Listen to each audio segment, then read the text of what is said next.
Damdamag Radyo Sagada.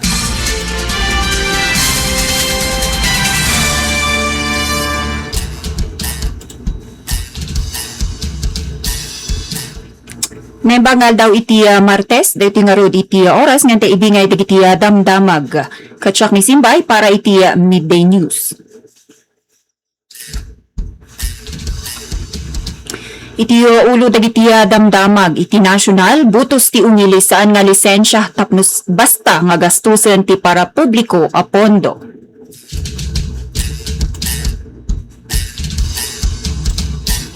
Itrehyon kan lokal Northern Shield 2026 mayuswat iti Lucanja kan Cordillera tapno agresponde iti parikot iti illegal a droga.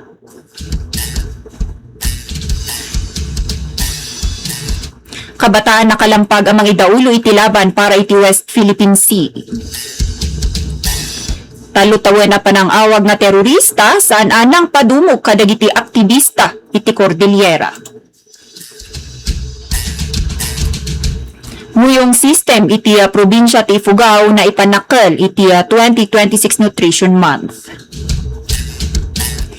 Pangkabiyagan dagiti babasit a minero ijay Benguet palakaon ti mobile one-stop shop wenno MOS.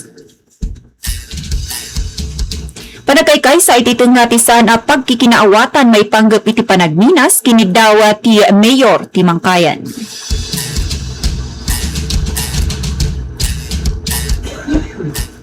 Ken laban kontra iti trafficking ken tulong para kadagiti overseas Filipino workers mapagmaymay sa iti Pinichig Day ditoy Montañosa.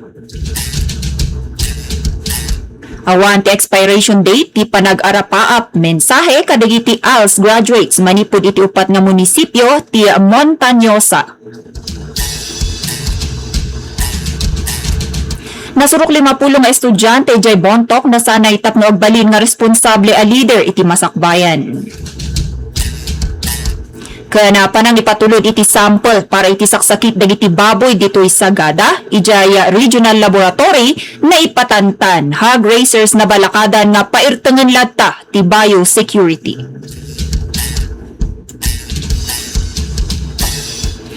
Para iti detalye dagiti damdamag. Nagbalin nga napudot latta daytoy panagsinungbat iti mapaspasa maka-impeachment sa jaya impeachment court kalpasan nga adda ti mangiruwar iti daytoy natatadem nga panagsarita.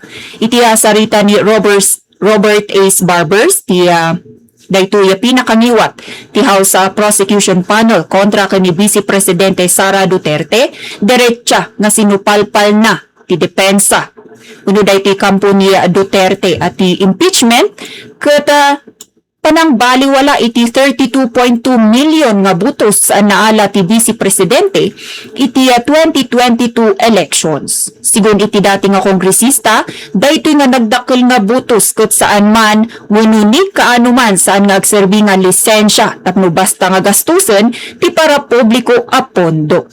Agpangta iti assassination kontra iti Pangulo kana ag-ala iti saan nga maipalawag nga kinabaknang. Nayunay-unay at impeachment ket maysa a mekanismo ang nakalanad mismo iti saligang batas. Tapno ipasigurado nga awan ti asinuman nga opisyal uray no popular ti nangat-ngato no itilinteg ti Pilipinas.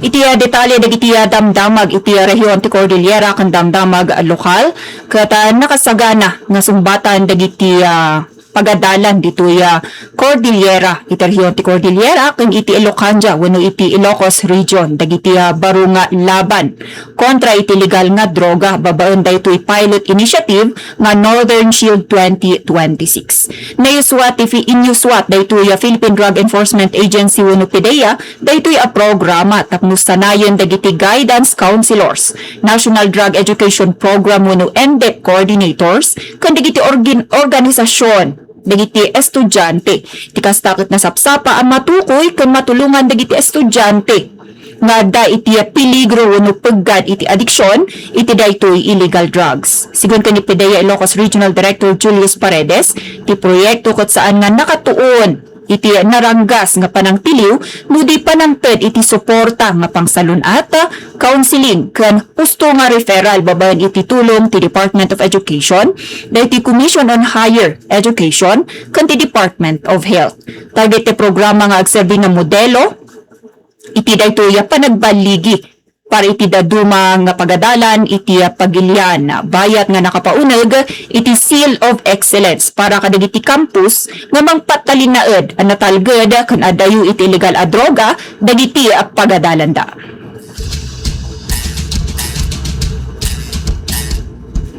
Iti sabali adamag ket nausara dagiti kabataan ken lokal nga gobyerno iti kinapigsa daytoy tungtungan iti laban para iti West Philippine Sea sa Jaya Baguio City, particular sa Jaya Malcolm Square iti napalabas nga lawas daytoy ket iti panakaselebrar ti may kasangapulo nga anibersaryo daytoy historical arbitral award iti West Philippine Sea babaen ti Waves of Rock.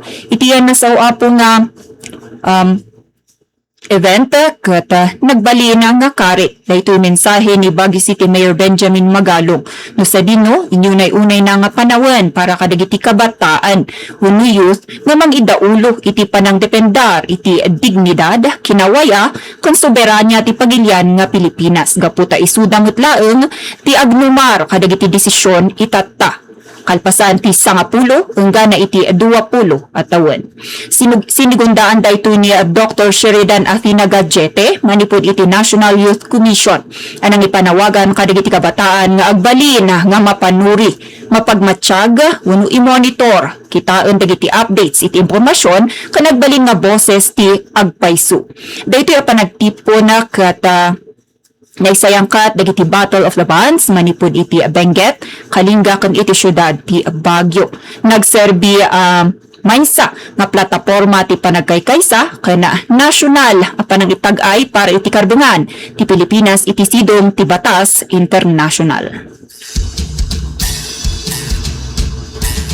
Iti sa palipay adamag talong tawen kalpasan na matagnaan da nga terorista babaen ti Anti-Terrorism Council wenno daytoy ATC ket agtaltalinaed nga palaban ken saan nga agdumdumog ti upat nga leader ti Cordillera People's Alliance wenno CPA. Iti likodan daytoy napetpet a pananglipit kadakwada iti biagda ken iti pangkabiagan. Iti maysa a panagatipon iti kalkal pa iti daytoy napalabas ngal daw ket imbingay da Jennifer Awinga na Tanggawa ken Steve Tauli ti Troma. Daytoy agsa saruno nga surveillance ken nakaro nga pasakit iti daytoy panang froze iti bank accounts da. Ana idamay pati dagiti pamilyada kalpasan nga basura ti korte ijay Baguio dagiti petisyon da kontra iti nasao nga deklarasyon. Sigun iti grupo sakbay man pay daytoy kontrobersyal nga Anti-Terrorism Act of 2020 ket dimmalanda iti serye dagiti parparbo a kaso, red tagging ket illegal nga panag-aresto gapulaeng iti panang idependarda iti dagaan nagtaudan kontra kadagiti makadadael a dadakkel nga proyekto. Itaket nakabinbin iti Court of Appeals ti labanda bayat nga agtultuloy ngagpanpanawagan da iti suporta manipod iti publiko tapno iti kasta ket maibasura ti linteg akunada ket maususar tapno laeng patalnaen dagiti mangidependar iti karbungan tao.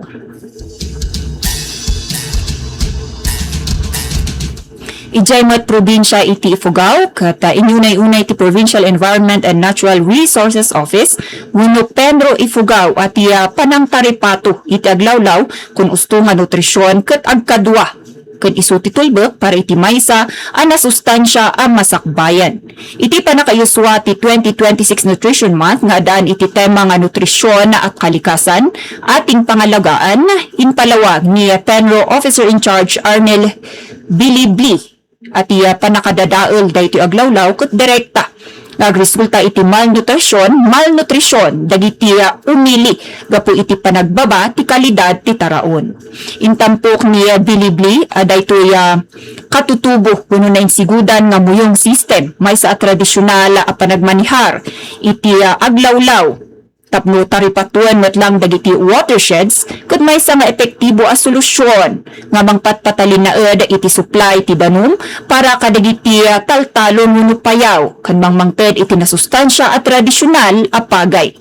Tapno malabanan daytoy pangta iti climate change inlatag ti opisyal daytoy estratehiya ti PNC wenno panang ipreserba iti kalikasan. Panang ipalaganap iti nasustansya nga lokal at araon ken daytoy panagpasiklab iti panagkaykaysa. In English, preserve, nourish, and cultivate. Bayat ti panang pasalamat na kadagiti lokal mat nga health workers ken barangay nutrition scholars iti panagidaulo da iti panang bantay iti salunat ti tumunggal pamilya.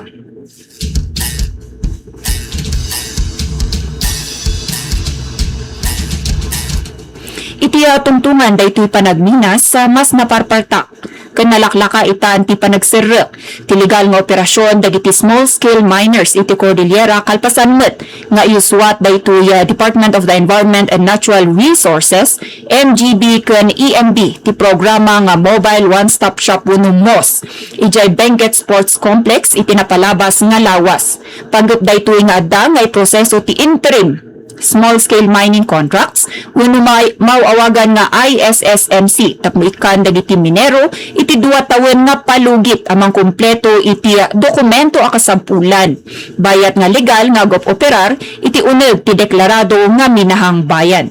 Sigon kani MGB National Director Larry Herades daytoy kata mga sumbat iti wenno daytoy baro nga polisiya ket mang sumbat iti nagbuntog apan nagpuno kadagiti permit tapno saan mutlaeng nga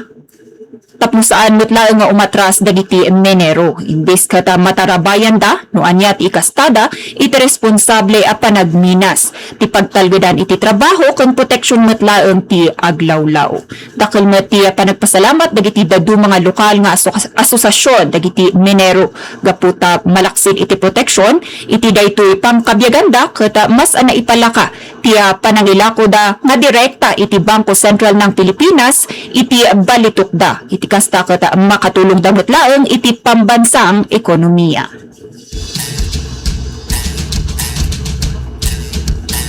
Iti konektado adamag may nagpailaeng iti panagminas sa may saan naputput nga panawagan para iti panagkaykaysa ti kinigdaw ni Mayor Cesar Pasiwan kadagiti umili iti mangkayan iti tunga daytoy kumarkarong atensyon may panggap iti eksplorasyon wenno exploration project ti Crescent Mining and Development Corporation wenno CMDC.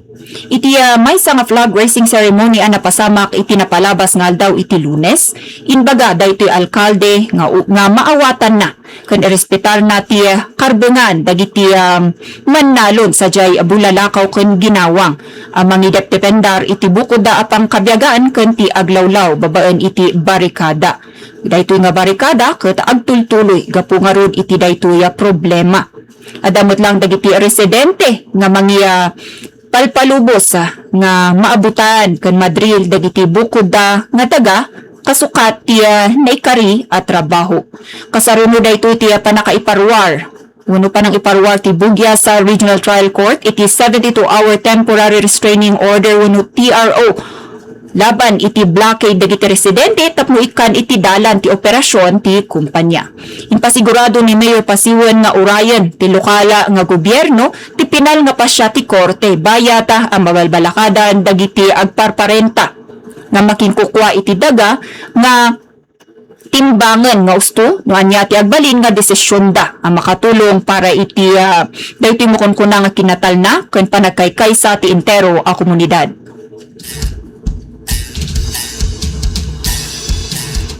Sa bali pay adamag iti rehiyon ket nakasaganaan ti wenno daytoy damdamag iti lokal ket nakasaganaan daytoy probinsya tayo nga montanyosa para iti maisayangkat nga National Reintegration Network Fair ken daytoy Tinichig Day Against Trafficking in Persons iti umay nga Hulyo at 30. Kalpasan nga maisayangkat daytoy nalawang nga coordination meeting kadua dagiti ahensya ti gobyerno. Iti kalman Hulyo 13 sa Jay Bontok particular ijay Archug Hotel sa Jay Samuki. Iti panangidaulo ti Department of Migrant Workers uno DMW Cordillera, kadua ti gobyerno probinsyal ti Montañosa, daytoy TESDA, DOLE, ken DepEd.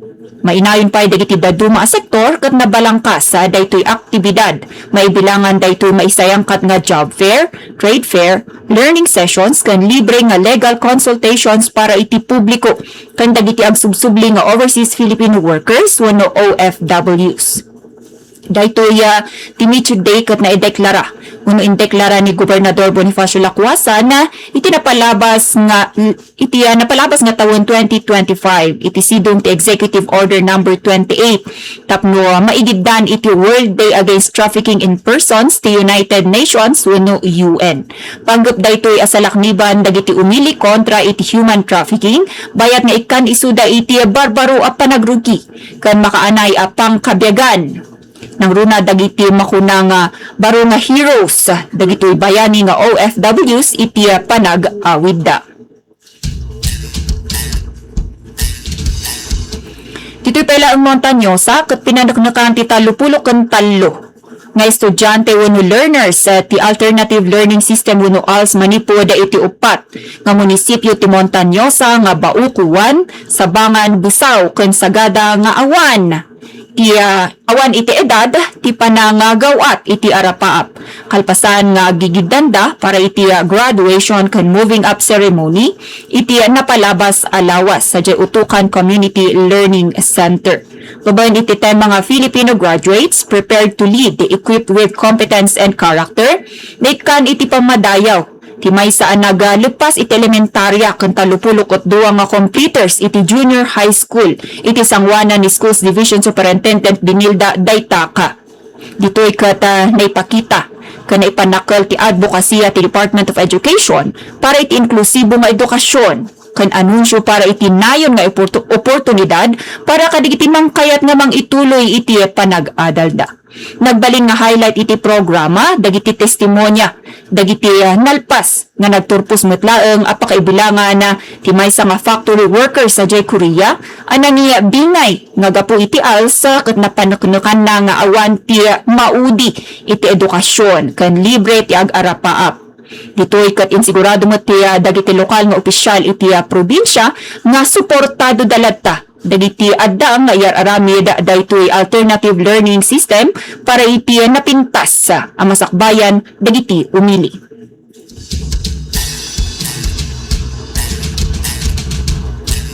Iti sabali pay adamag iti lokal kat nasurok mo't 50 nga learners manipod iti nasabasabali nga sekundarya. Apagadalan sa Jay Bontok tinagtipon-tipon na sa Jay Municipal Capitol Auditorium para iti Children's Congress 2026 iti napalabas alawas. Babagan pa ilang dito iti tema nga empowering children, promoting participation, protection and development. Akon ti aktibidad nga ikan dagiti kabataan nga agbalin nga aktibo ken responsable nga kadwa iti panagpaduras sa iti daytoy ekonomiya ken iti daytoy komunidad. Pagawamot lang iti tulong dagiti pagadalan ken dagiti barangay.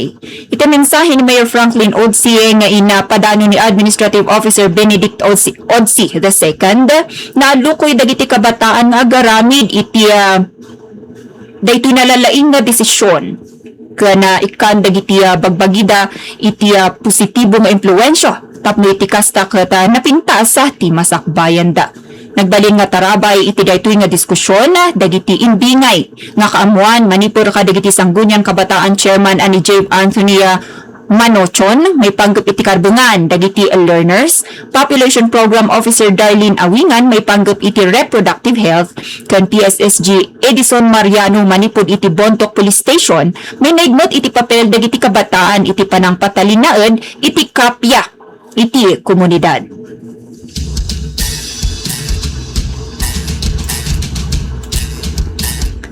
Iti maudi a detalye dagiti damdamag daytoy nga ruda napasamak nga special livestock meeting iti Kalman ditoy munisipyo iti Sagada. Napagnunumuan dagiti lokal nga opisyal daytoy sektor ti agrikultura ken dagiti hog raisers nga itantan pay umuna. Ti panang ipatulod iti specimen sample sa Regional Animal Disease Diagnostic Laboratory wenno RADDL sa Baguio City ang mga pampanggap nga kumpirmaren no African Swine Fever wenno ASF nga ba daytoy makagapo iti panakasakit ken panakatay dagiti taraken nga baboy ditoy munisipyo. Iti ngarod na isayangkat nga livestock special meeting iti Kalman July 13 sa 4th floor ti new municipal building ket nagbalingot laeng nga seryoso ti diskusyon. May panggapay iti daytoy matlaeng voluntaryo apanang depopulation wenno depopulation dagiti sumagmamanong hog raisers iti bukod da atartaraken nga baboy ga pumarod iti daytoy sakit. Adamot laeng dagiti rimswa nga report ken danag manipud iti publiko ken daytoy tungtungan kadagiti rumumuar nga reports iti social media platforms. Sigun iti update manipud ken ni Miss Novi Galgala manipod iti Office of the Municipal Agriculturist wenno OMAG ditoy Sagada iti madama ket apektado dagiti Central Barangay Paylaeng ti Patay dagdag ken Demang na inanayon nga rod daytoy barangay ti Ambasing ken Balugan. Bayata nga maipaspasidon Paylaeng iti verifikasyon ti maysa a kaso a report manipod iti angkilem. Iti madama, timanin iti 10 nga individual, madipoda kadagiti nasaw alog lugar, tinang i-report. Iti daytoy nga rod panagsakit, iti babuda, ken daytoy panakatay dagiti at tarakenda. Itinahin pa nga update, iti sidong ti National Zoning and Movement Plan para iti ASF ditoy Mountain Province, dagiti munisipyo iti natonin kon Paracelis ket opisyal na ideklara kas red zone wenno infected zone. Daytoy nga zone ti makunkuna nga lugar nga adaan daytoy aktibo nga kaso ti African Swine Fever wenno ASF no sabino bawal ti agiruar iti live pigs ken pork products. Bayat ati dumapay na munisipyo akas nga rod iti munisipyo tayo nga Sagada ket adda iti pink zone wenno buffer zone wenno makunkuna nga awan ti aktibo akaso ngem asideg nga rod dagitoy da apektado alug lugar isu nga masapol nga may pasidong iti naputput matlaeng nga surveillance.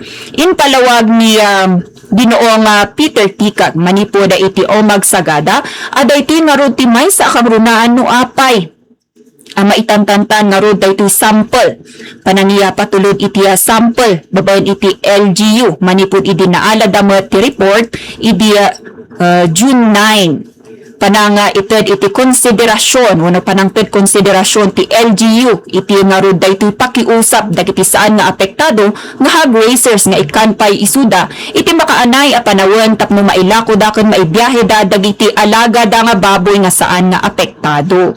Nang runa pay taadan metlang dagiti aprobado nga shipping permits da ken nakasimpa panang ibiyahe iti tarakenda.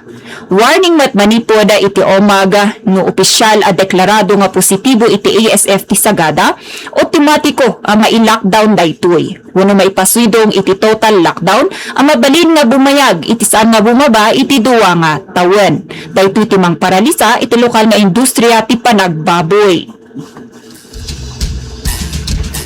Iti nga rod desisyon daytoy panang itantan iti panangitulod iti sample iti regional laboratory. Inyo na unay ni Tikag positibo man wenno saan iti ASF ket maniruwaron met lang iti bukod da nga executive orders dagiti kabangibang ang munisipyo ang mga pawpawil iti panag-angkat dagiti sibibiyag nga baboy karne ken dumapay nga pork byproducts nga manipod wenno agtattao diti munisipyo iti Sagada tapno sa lakniban dagiti bukod da ang masakupan.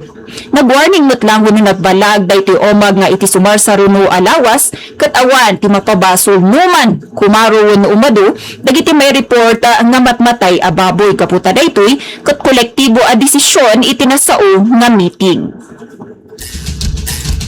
Ngam inyo na unay mo't lang tinasaong nga opisina nga oras nga kumaro dahiti nga ron nga sitwasyon kat mapilitan da nga mangisumiter mo't lang iti sample para iti pagtalgadan ti kaadwan.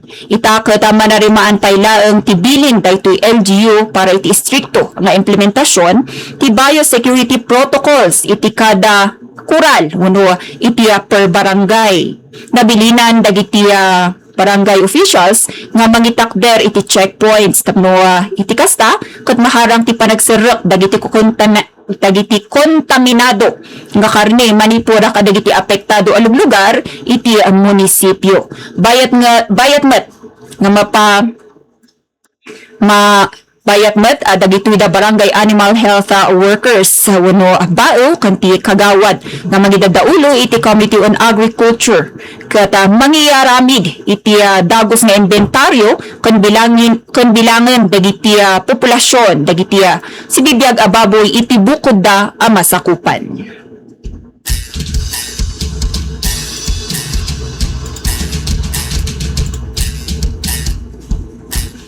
Dagita rod apo dagiti naibingay tayo nga damdamaga para iti midday news itangal daw iti Martes sa July 14 na 2026. Siya pa lang nisimbay para iti damdamag Radyo Sagada.